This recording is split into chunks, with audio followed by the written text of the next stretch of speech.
الحمدللہ رب العالمین والصلاة والسلام علی سید الانبیاء والمرسلین وعلی آلہ واصحابہ اجمعین اما بعد۔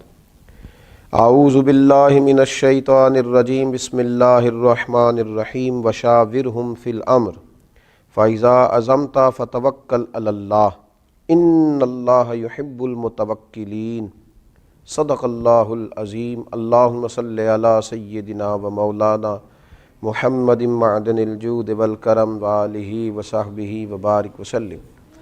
حمد و صلوات کے بعد روحانی مسائل اور روحانی بیماریوں میں سے ایک بڑی بیماری ہے اعتماد خلق، مخلوق پر بھروسہ کرنا۔ اللہ تبارک و تعالیٰ نے رسول پاک صلی اللہ علیہ وسلم نے جو دین عطا فرمایا ہے ہمیں، اس دین میں اسباب اختیار کرنے کا حکم دیا گیا ہے، لیکن بھروسہ اسباب پر نہیں کیا جائے گا، بھروسہ مسبب الاسباب پر کیا جائے گا۔ اسباب اختیار ضرور کیے جائیں گے لیکن توکل اپنے رب کریم پر رکھا جائے گا۔ ہوتا یہ ہے کہ ہمارے ہاں بہت زیادہ اعتماد کر لیا جاتا ہے، بہت زیادہ امیدیں لوگوں سے وابستہ کر لی جاتی ہیں۔ اس کا نقصان پھر یہ ہوتا ہے کہ امیدیں چونکہ عام انسانوں سے وابستہ کی جاتی ہیں، وہ کمزور ہوتے ہیں، تو بہت ساری امیدیں ٹوٹتی ہیں۔ ان ٹوٹتی ہوئی امیدوں پر بہت سارے لوگ پریشان بھی ہوتے ہیں، شکوے بھی کرتے ہیں اور نقصان بھی اٹھاتے ہیں۔ خلق پر زیادہ اعتماد نہ کیا جائے، اعتماد تو خالق پر کیا جائے۔ کتنے ہی لوگ ہیں جو زمانے میں مایوسی کی گفتگو اس لیے کرتے ہیں کہ انہوں نے بہت سارے لیڈروں کے وعدوں پر یقین کر لیا تھا، ان کی لمبی اور زبردست تقریروں کو سچ مان لیا تھا، پھر ہوا یہ کہ ان کے جب امیدیں ٹوٹنے لگیں تو وہ لوگ پریشان ہونے لگے۔ اس لیے اسباب پر بھروسہ نہیں، یہ مسلمان کی شان ہے۔ جب اس کا یہ ذہن بن جائے، جب اس کو یہ بات نصیب ہو جائے کہ اس نے ہر حال میں بھروسہ اپنے رب کریم پر کرنا، پھر وہ طاقتور ہوتا ہے، پھر وہ مضبوط ہوتا ہے، پھر زندگی کی بہت ساری چیزوں کو وہ بڑی آسانی سے نبھا جاتا ہے، بہت ساری مشکلات سے وہ بڑے سکون کے ساتھ گزر جاتا ہے۔ اگر اللہ تعالیٰ پر بھروسہ ہو تو دشوار گزار گھاٹیوں پر بھی انسان وجد اور سرور کے ساتھ وقت طے کر جاتا ہے۔ قرآن مجید میں سورہ آل عمران میں اللہ تبارک و تعالیٰ نے نبی پاک علیہ السلام سے فرمایا وَشَاوِرْهُمْ فِي الْأَمْرِ، اور کاموں میں ان سے مشورہ لو، فَإِذَا عَزَمْتَ فَتَوَكَّلْ عَلَى اللَّهِ، لیکن جب پختہ ارادہ کر لو پھر اللہ پر بھروسہ کرو، پھر اپنے رب کریم پر اعتماد کرو۔ جب تمہارا ارادہ پختہ ہو جائے، مشورہ ضرور کریں صحابہ سے، لیکن جب ارادہ کر لیں پھر اللہ پر بھروسہ کریں، اس لیے کہ ان اللہ یحب المتوکلین۔ سبحان اللہ، فرمایا بے شک اللہ توکل کرنے والوں سے پیار کرتا ہے۔ یہ اللہ پر بھروسہ کرنے والے اللہ کے پیارے ہیں، اللہ ان سے محبت کرتا ہے۔ اللہ تبارک و تعالی ان لوگوں کو چاہتا ہے جو اللہ پر بھروسہ کرتے ہیں۔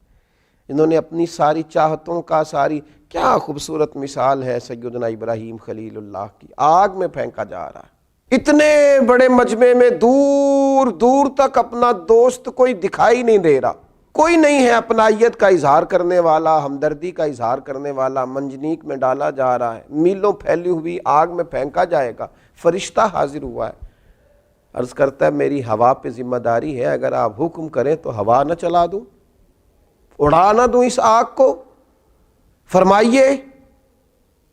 حضرت ابراہیم فرمانے لگے میری تجھ سے کوئی حاجت نہیں۔ پھر بارش کے فرشتہ عرض گزار ہے حضور اگر اجازت ہو تو ایسا مینہ برساؤں کہ یہ ساری آگ ٹھنڈی ہو جائے۔ فرمایا تجھ سے کوئی حاجت نہیں ہے۔ وَاتَّخَذَ اللَّهُ إِبْرَاهِيمَ خَلِيلًا، میری تو اس سے حاجت ہے جس نے مجھے خلیل بنایا ہے۔ میرا بھروسہ تو اپنے رب کریم پر ہے۔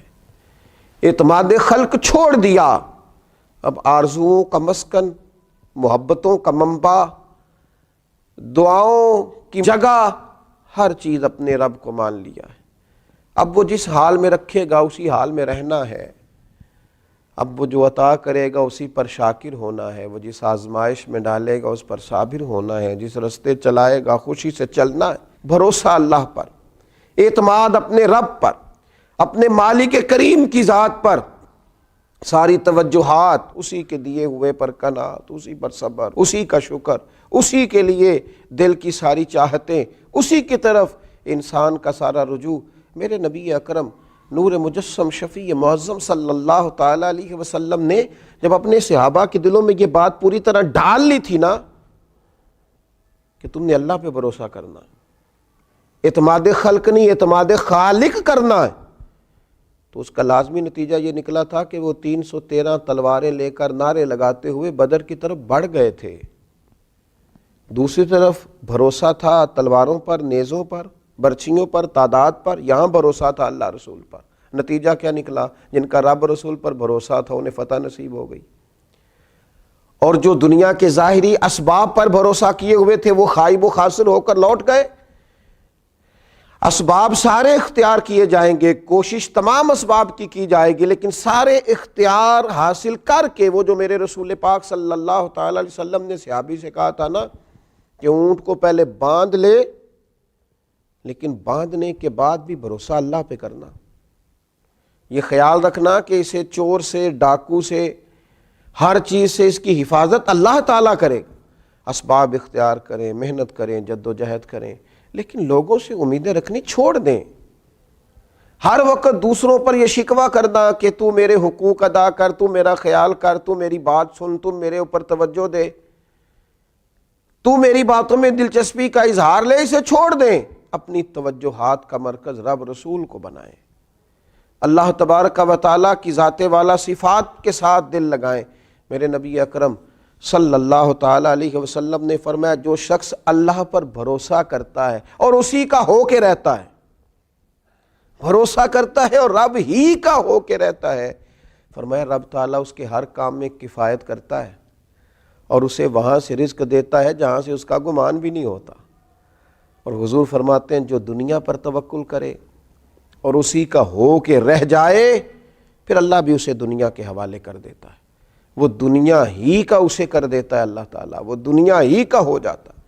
جب اس نے اعتماد ہی مخلوق پہ کیا ہے، جب اس نے اعتماد ہی خلق پر کیا ہے، جب اس نے سارا کچھ بنا ہی لوگوں کو لیا ہے، جب اس نے اپنے تعلقات کو ہی سب کچھ سمجھا ہے، تو پھر اللہ تعالیٰ اسے دنیا کے سپرد کر دیتا ہے، اپنی ساری دعاؤں کو، اپنی ساری التجاؤں کو، اپنی ساری محبتوں کو، اپنی ساری دلچسپیوں کو، اپنے الفتوں کے سارے رنگوں کو اللہ رسول کی طرف موڑ دیں، اسی طرف اپنا سارا رخ کر لیں۔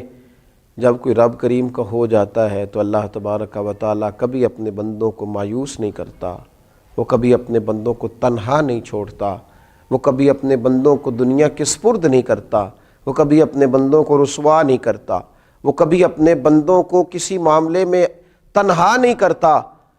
اللہ سے جب کوئی بندہ دل لگا لیتا ہے تو پھر قرآن مجید کے ان لفظوں کو نہ بھولیے گا کہ اللہ تبارک و تعالیٰ نے کس محبت سے فرمایا کہ ان اللہ یحب المتوکلین، جو اللہ پہ بھروسہ کریں اللہ تو ان سے محبت کرتا ہے، اللہ تو ان سے پیار کرتا ہے۔ اللہ تبارک و تعالیٰ ہمارے دلوں میں صرف اپنی ہی محبت پیدا فرمائے، اپنی ہی بارگاہ کا بھروسہ نصیب کرے۔